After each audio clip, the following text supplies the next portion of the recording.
ऐसे व्रत दिन दिन करी सुवादरे परिपूर्ण एका जनार्दनी बंधन तया नाही सर्वथा मग त्याला कोणत्याही प्रकारचं बंधन राहत नाही. म्हणूनच तुकाराम महाराजांनी सांगितलं की व्रत एकादशी करीन उपवासी.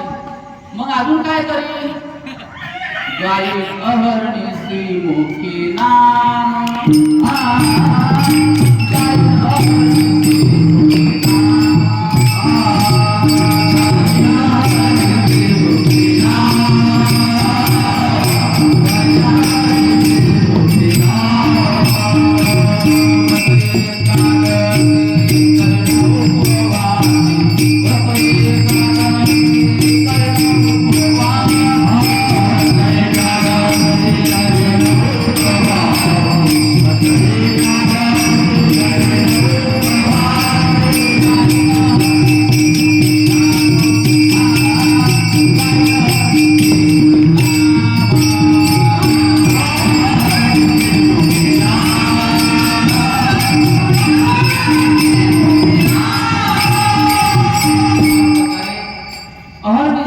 नाम तुझं नाव माझ्या मुखात राहू दे आणि तेच त्याचंच मी काय तर भजन करीन आणि नामस्मरण करीन. कारण नामन संकीर्तन साधन पै सोपे जडतील पापे जन्मांतरीचे न दत्ती सायास जायवणांतरा सुखे तो घरा नारायण. का हो त्या रत्नाकर कोळी नावाच्या माणसानं काय केलं? काय केलं त्यांनी? त्यांना साधूची संगत झाली. कारण हरी प्राप्तीसी उपाय धरावे संतांचे जे पाय तेने साधती साधने तुटती भवाची बंधने. त्यांच्या त्या आयुष्यामध्ये नारद मुनी आले.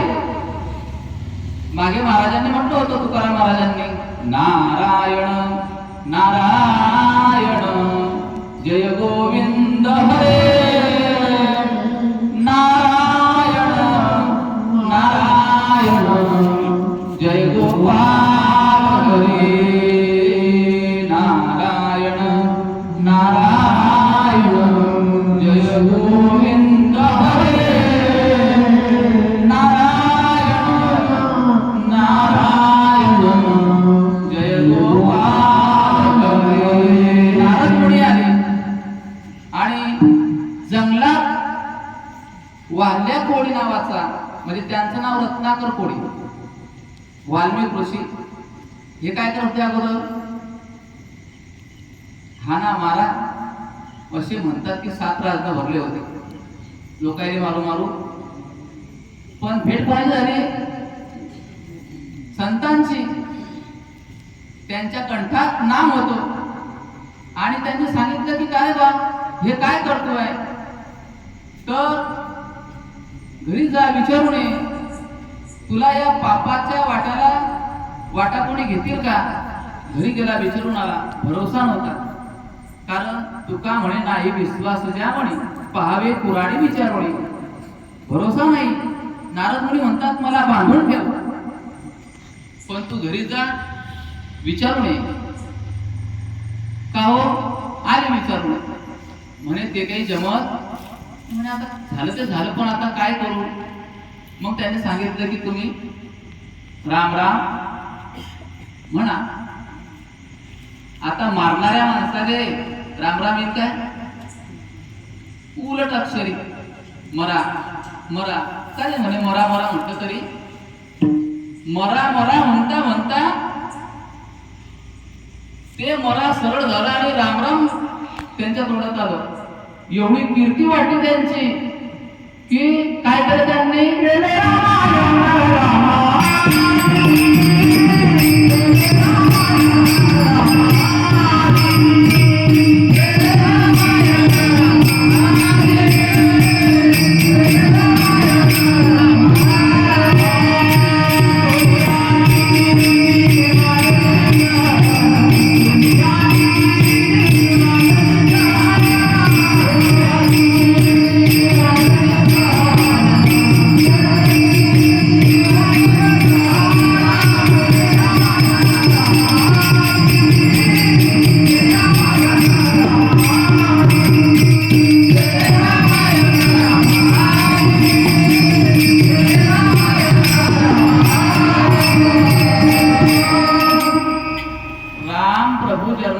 यायच्या अगोदर त्यांनी रामायण लिहिलं.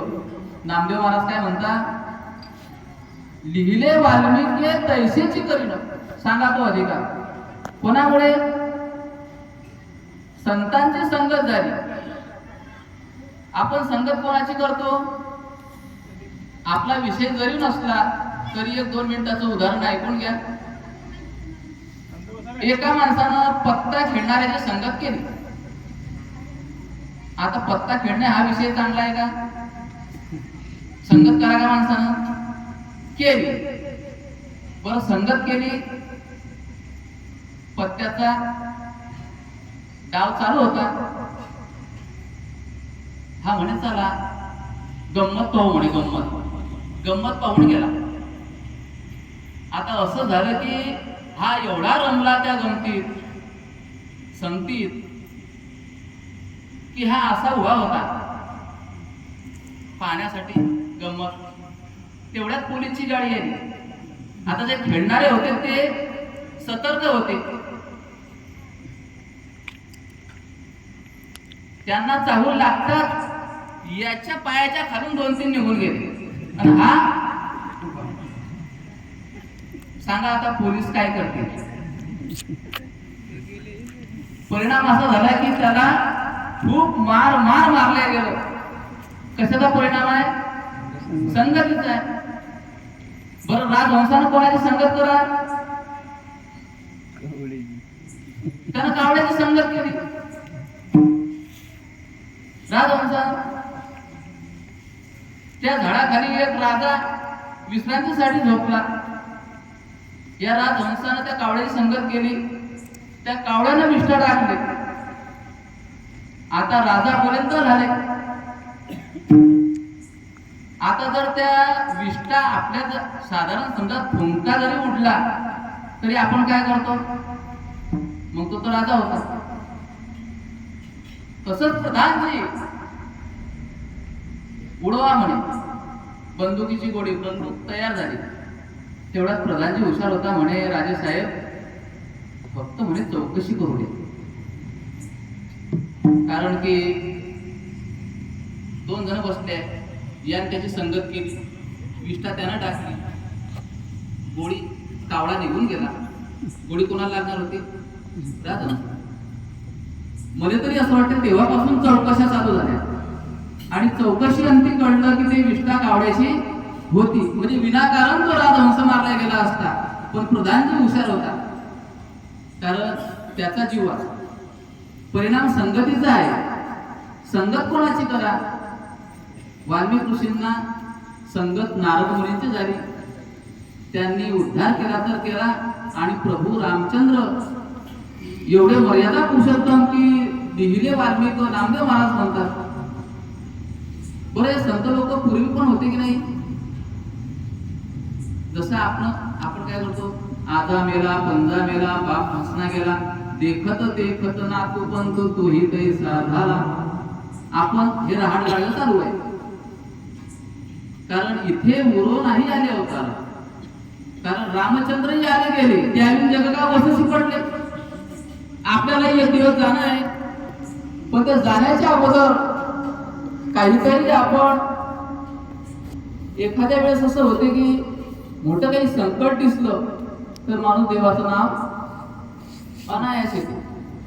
आणि ते संकट दूर झालं, अंगाला आला ताप, देव महाबाप. अंगाचा गेला ताप, देवाच्या बापाचा मी बाप. मग तुम्ही चांगले कार्य करा. तुम्ही रस्त्याचे गोटे उचला, तुम्ही रस्त्याचे काटे उचला. म्हणजे पुण्य परोपकार पाप पर पिढा. दुसऱ्याला त्रास होईल असं तुम्ही वागत जर असाल तर तुमच्या हातून पाप होते हे नक्कीच आहे. आणि पुण्य करायला म्हणजे, कारण मंदिरात नाही दिसला सावळा मुरारी, जेथे कष्ट करतात लोक, जिथं घाम काढतात तिथंच परमेश्वराची प्राप्ती आहे. आणि आपल्या कामामध्ये काम काही म्हणा राम राम, आणि तेच नाम आपले तुकाराम महाराज म्हणतात की तेच नाम मी अहर्निशी घेईन. आणि मग काय घेईन तर तेच आपल्या अभंगाच्या शेवटच्या चरणात सांगतात, शेवटच्या, की त्या विठोबाचं नाम मी माझ्या वाचन घेईन. नाम विठोबाचे घेईन मी वाचे, नाम विठोबा